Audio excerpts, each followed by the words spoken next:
en la parte de residuos peligrosos. Que bueno, como habíamos comentado, ustedes tienen un curso completo de esos residuos, así que vamos a ser breves aquí. Bien, los residuos peligrosos, igual la LGPGIR los define prácticamente igual que el residuo que habíamos visto.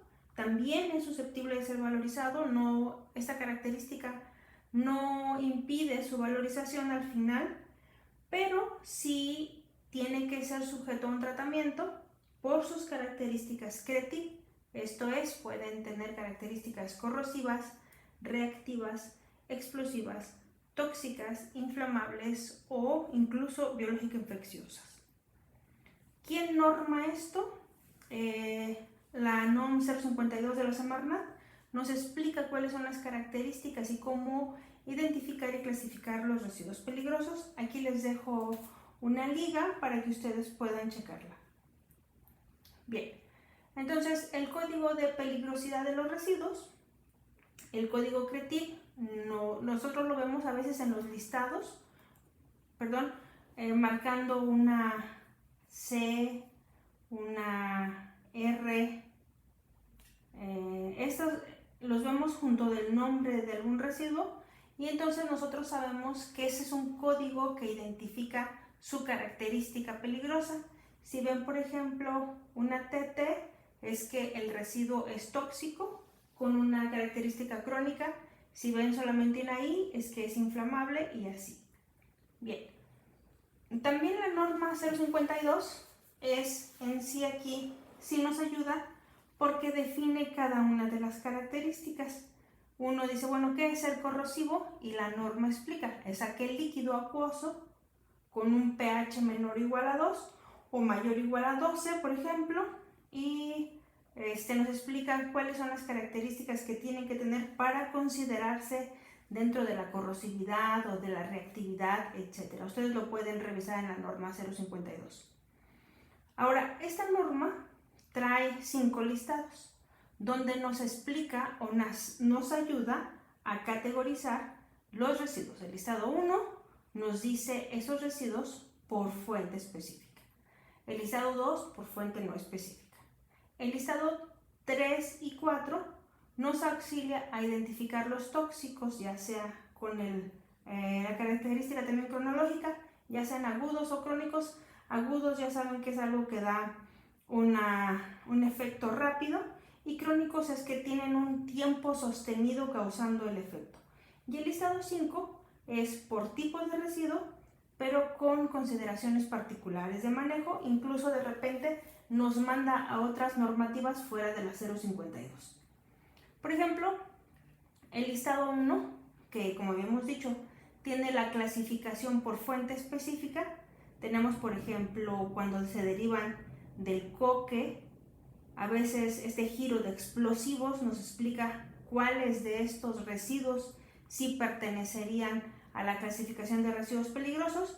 Por ejemplo, este carbón agotado del tratamiento de aguas residuales que contienen explosivos sería reactivo y también sería explosivo de acuerdo a la tabla CRETIV que vimos hace unos momentos. Y así, ustedes pueden revisarlo nuevamente en la norma. El listado 2, por ejemplo, nos da una descripción por fuente no específica. No sabemos exactamente de dónde vienen, más bien habla del material.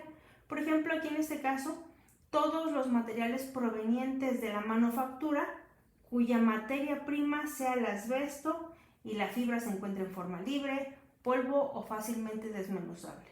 Entonces, no sabemos de dónde viene, puede venir de muchas formas, pero sí nos habla, por ejemplo, del material. Y la característica es TT, que es tóxico. Y puede ser crónico o agudo. TT, como lo vimos hace un momento, entra en la parte tóxica crónica. Bueno. El listado 3, por su lado, es uno de los listados más fáciles de revisar porque tienen esta numeración.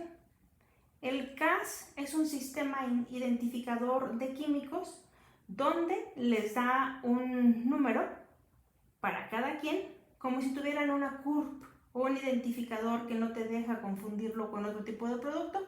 Cuando tú tienes un producto en CAS 88062, siempre va a ser 2,4,6 triclorofenol. Eso nos ayuda a identificar. Y aquí tenemos otra vez el código de peligrosidad y etcétera. Así pueden ustedes revisar hasta el listado 5. Ahora, esta norma que hemos estado comentando tiene este diagrama, es el diagrama 1 para el procedimiento para identificar la peligrosidad de un residuo. Por ejemplo, si nosotros hablamos del paratión, que es un derivado de los compuestos, creo que son pesticidas, si no me equivoco. Entonces uno lo que tiene que hacer, o ustedes lo que tienen que hacer, es bueno identificar el material del que estamos hablando y revisar si está en el listado 1. Si estuviera en el listado 1, entonces marcamos aquí si está en el listado 1 y nos vamos a que es un residuo peligroso. Ah, pero ¿saben qué? No está en el listado. Vamos a revisar el listado 2. ¿Está? Sí, es un residuo peligroso. ¿No está? Vamos así hasta el listado 5. Ya que nos acabamos los listados de esta norma, podemos comenzar con otras normas. Nos preguntamos, ¿es un lodo o es un biosólido? Sí, vamos a revisar qué dice la norma 004. No es un lodo. ¿Es un bifenilpoliclorado? Sí o no. ¿Es un hidrocarburo en suelos? Sí. Entonces tenemos que remitirnos a esta norma para que nos explique quiénes son o cómo entra en las características de peligrosidad.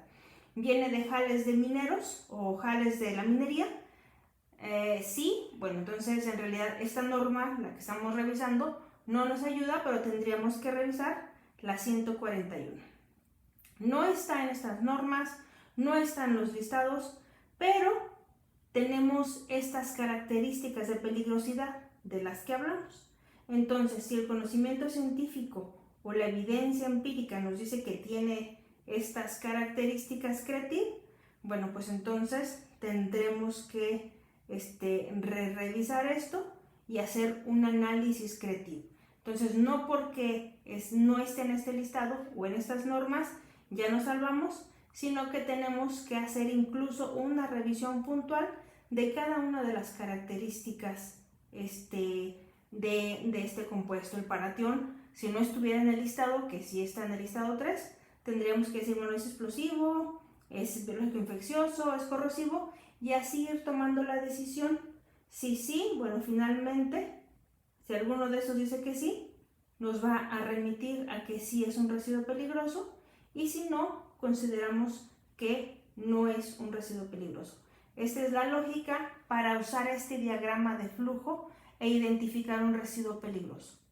Bien, entonces, como ejercicio, ustedes les voy a pedir que tomen estos 3 compuestos y a cada uno de esos 3 compuestos los busquen en la normativa y usen la figura 1 para que decidan si sí o si no es un residuo peligroso. Bueno, muchas gracias. Hasta aquí la clasificación muy breve de residuos peligrosos de acuerdo a la normativa mexicana.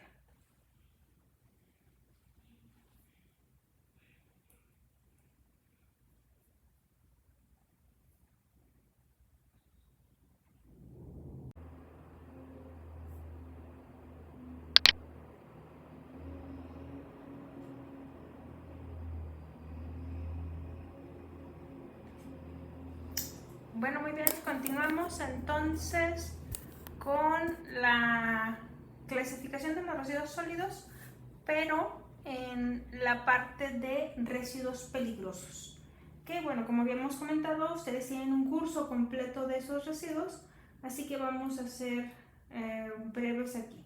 Bien, los residuos peligrosos, igual, la LGPGIR los define prácticamente igual que el residuo que habíamos visto.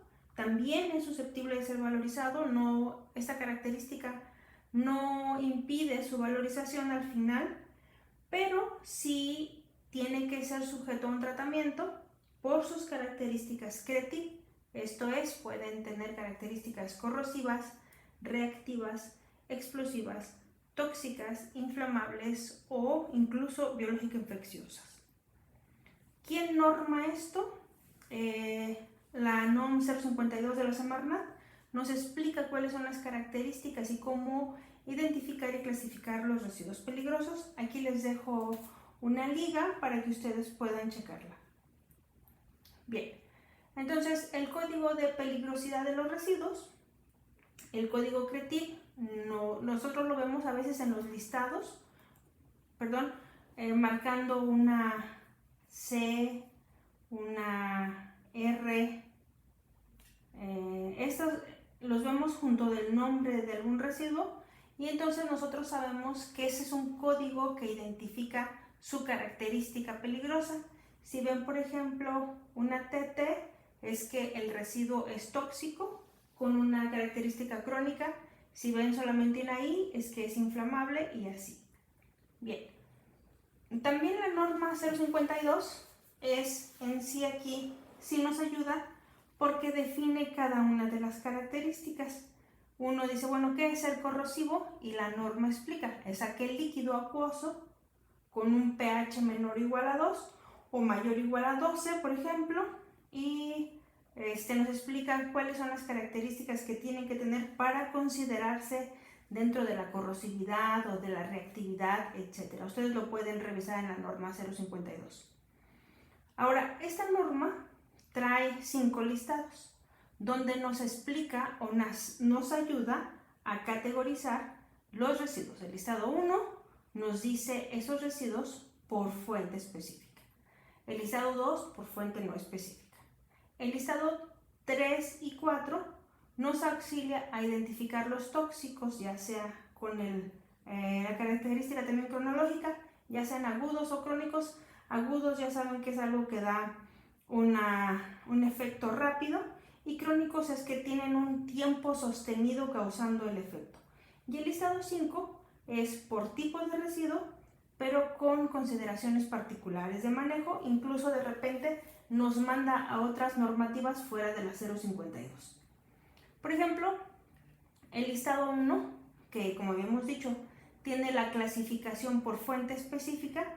Tenemos, por ejemplo, cuando se derivan del coque, a veces este giro de explosivos nos explica cuáles de estos residuos sí pertenecerían a la clasificación de residuos peligrosos.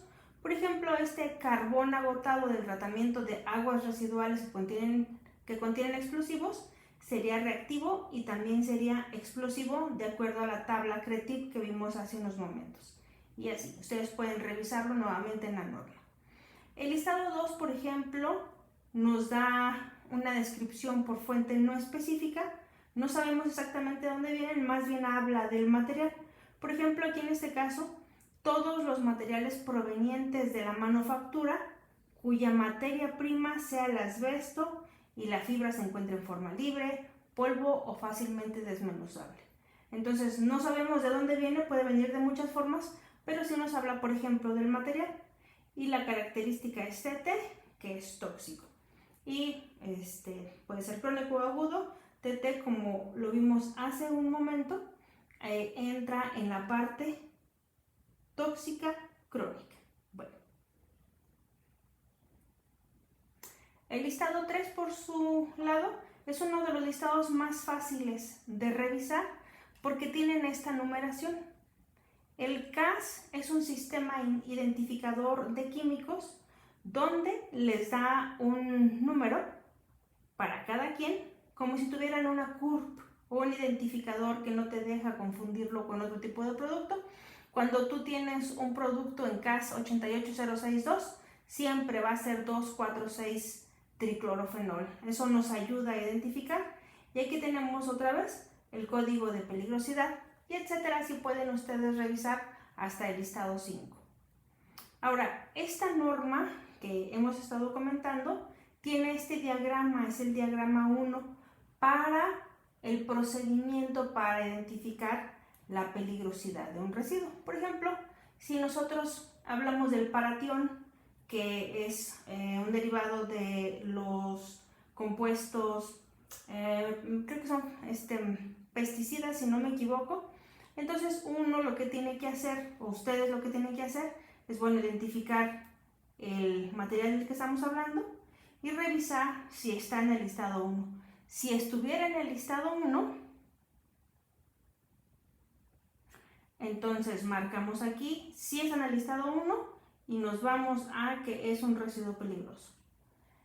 Ah, pero ¿saben qué? No está en el listado. Vamos a revisar el listado 2. ¿Está? Sí, es un residuo peligroso. ¿No está? Vamos así hasta el listado 5. Ya que nos acabamos los listados de esta norma, podemos comenzar con otras normas. Nos preguntamos, ¿es un lodo o es un biosólido? Sí, vamos a revisar qué dice la norma 004. No es un lodo. ¿Es un bifenilpoliclorado? Sí o no. ¿Es un hidrocarburo en suelos?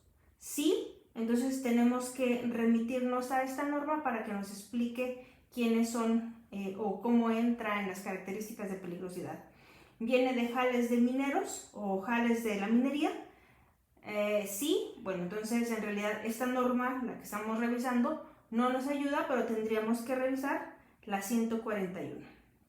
No está en estas normas, no está en los listados, pero tenemos estas características de peligrosidad de las que hablamos. Entonces, si el conocimiento científico o la evidencia empírica nos dice que tiene estas características CRETIV, bueno, pues entonces tendremos que revisar esto y hacer un análisis CRETIV. Entonces, no porque no esté en este listado o en estas normas, ya nos salvamos, sino que tenemos que hacer incluso una revisión puntual de cada una de las características de este compuesto. El paratión, si no estuviera en el listado, que sí está en el listado 3, tendríamos que decir, bueno, es explosivo, es biológico infeccioso, es corrosivo, y así ir tomando la decisión. Si sí, bueno, finalmente, si alguno de esos dice que sí, nos va a remitir a que sí es un residuo peligroso, y si no, consideramos que no es un residuo peligroso. Esta es la lógica para usar este diagrama de flujo e identificar un residuo peligroso. Bien, entonces, como ejercicio, ustedes les voy a pedir que tomen estos 3 compuestos y a cada uno de esos 3 compuestos los busquen en la normativa y usen la figura 1 para que decidan si sí o si no es un residuo peligroso. Bueno, muchas gracias. Hasta aquí la clasificación muy breve de residuos peligrosos de acuerdo a la normativa mexicana.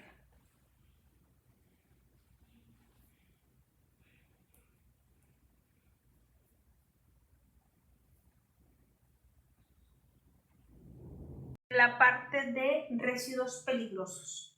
Que bueno, como habíamos comentado, ustedes tienen un curso completo de esos residuos, así que vamos a ser breves aquí. Bien. Los residuos peligrosos, igual, la LGPGIR los define prácticamente igual que el residuo que habíamos visto. También es susceptible de ser valorizado. Esta característica no impide su valorización al final, pero sí tiene que ser sujeto a un tratamiento por sus características CRETIV. Esto es, pueden tener características corrosivas, reactivas, explosivas, tóxicas, inflamables o incluso biológico-infecciosas. ¿Quién norma esto? La NOM 052 de la Semarnat nos explica cuáles son las características y cómo identificar y clasificar los residuos peligrosos. Aquí les dejo una liga para que ustedes puedan checarla. Bien, entonces el código de peligrosidad de los residuos, el código CRETIV, nosotros lo vemos a veces en los listados, marcando una C, una R. Estos los vemos junto del nombre de algún residuo y entonces nosotros sabemos que ese es un código que identifica su característica peligrosa. Si ven, por ejemplo, una TT, es que el residuo es tóxico con una característica crónica. Si ven solamente una I, es que es inflamable y así. Bien. También la norma 052 es en sí aquí, sí nos ayuda porque define cada una de las características. Uno dice, bueno, ¿qué es el corrosivo? Y la norma explica, es aquel líquido acuoso con un pH menor o igual a 2 o mayor o igual a 12, por ejemplo, y nos explica cuáles son las características que tienen que tener para considerarse dentro de la corrosividad o de la reactividad, etc. Ustedes lo pueden revisar en la norma 052. Ahora, esta norma trae 5 listados, donde nos explica o nos ayuda a categorizar los residuos. El listado 1 nos dice esos residuos por fuente específica. El listado 2 por fuente no específica. El listado 3 y 4 nos auxilia a identificar los tóxicos, ya sea con la característica también cronológica, ya sean agudos o crónicos. Agudos ya saben que es algo que da un efecto rápido, y crónicos es que tienen un tiempo sostenido causando el efecto. Y el listado 5 es por tipo de residuo, pero con consideraciones particulares de manejo. Incluso de repente nos manda a otras normativas fuera de la 052. Por ejemplo, el listado 1, que como habíamos dicho, tiene la clasificación por fuente específica. Tenemos, por ejemplo, cuando se derivan del coque, a veces este giro de explosivos nos explica cuáles de estos residuos sí pertenecerían a la clasificación de residuos peligrosos. Por ejemplo, este carbón agotado del tratamiento de aguas residuales que contienen explosivos sería reactivo y también sería explosivo de acuerdo a la tabla CRETIP que vimos hace unos momentos. Y así, ustedes pueden revisarlo nuevamente en la norma. El listado 2, por ejemplo, nos da una descripción por fuente no específica. No sabemos exactamente de dónde vienen, más bien habla del material. Por ejemplo, aquí en este caso, todos los materiales provenientes de la manufactura cuya materia prima sea el asbesto y la fibra se encuentre en forma libre, polvo o fácilmente desmenuzable. Entonces, no sabemos de dónde viene, puede venir de muchas formas, pero sí nos habla, por ejemplo, del material. Y la característica es TT, que es tóxico. Y puede ser crónico o agudo. TT, como lo vimos hace un momento, entra en la parte tóxica crónica. Bueno. El listado 3, por su lado, es uno de los listados más fáciles de revisar porque tienen esta numeración. El CAS es un sistema identificador de químicos donde les da un número para cada quien, como si tuvieran una CURP o un identificador que no te deja confundirlo con otro tipo de producto. Cuando tú tienes un producto en CAS 88062, siempre va a ser 2,4,6 triclorofenol. Eso nos ayuda a identificar. Y aquí tenemos otra vez el código de peligrosidad, y etcétera. Así pueden ustedes revisar hasta el listado 5. Ahora, esta norma que hemos estado comentando tiene este diagrama, es el diagrama 1 para el procedimiento para identificar la peligrosidad de un residuo. Por ejemplo, si nosotros hablamos del paratión, que es un derivado de los compuestos, creo que son pesticidas, si no me equivoco. Entonces uno lo que tiene que hacer, o ustedes lo que tienen que hacer, es identificar el material del que estamos hablando y revisar si está en el listado 1. Si estuviera en el listado 1, entonces marcamos aquí si es en el listado 1 y nos vamos a que es un residuo peligroso. Pero ¿saben qué? No está en el listado. Vamos a revisar el listado 2. ¿Está? Sí, es un residuo peligroso. No está, vamos así hasta el listado 5. Ya que nos acabamos los listados de esta norma, podemos comenzar con otras normas. Nos preguntamos, ¿es un lodo o es un biosólido? Sí, vamos a revisar qué dice la norma 004. No es un lodo, es un bifenilpoliclorado. ¿Sí o no? ¿Es un hidrocarburo en suelos? Sí. Entonces tenemos que remitirnos a esta norma para que nos explique quiénes son o cómo entra en las características de peligrosidad. ¿Viene de jales de mineros o jales de la minería? Sí. Bueno, entonces en realidad esta norma, la que estamos revisando, no nos ayuda, pero tendríamos que revisar la 141. No está en estas normas, no está en los listados, pero tenemos estas características de peligrosidad de las que hablamos. Entonces, si el conocimiento científico o la evidencia empírica nos dice que tiene estas características CREATIV, bueno, pues entonces tendremos que revisar esto y hacer un análisis CREATIV. Entonces, no porque no esté en este listado o en estas normas, ya nos salvamos, sino que tenemos que hacer incluso una revisión puntual de cada una de las características de este compuesto. El paratión, si no estuviera en el listado, que sí está en el listado 3, tendríamos que decir, bueno, es explosivo, es biológico infeccioso, es corrosivo, y así ir tomando la decisión. Si sí, bueno, finalmente, si alguno de esos dice que sí, nos va a remitir a que sí es un residuo peligroso, y si no, consideramos que no es un residuo peligroso. Esta es la lógica para usar este diagrama de flujo e identificar un residuo peligroso. Bien, entonces, como ejercicio, ustedes les voy a pedir que tomen estos 3 compuestos y a cada uno de esos 3 compuestos los busquen en la normativa y usen la figura 1 para que decidan si sí o si no es un residuo peligroso. Bueno, muchas gracias. Hasta aquí la clasificación muy breve de residuos peligrosos de acuerdo a la normativa mexicana.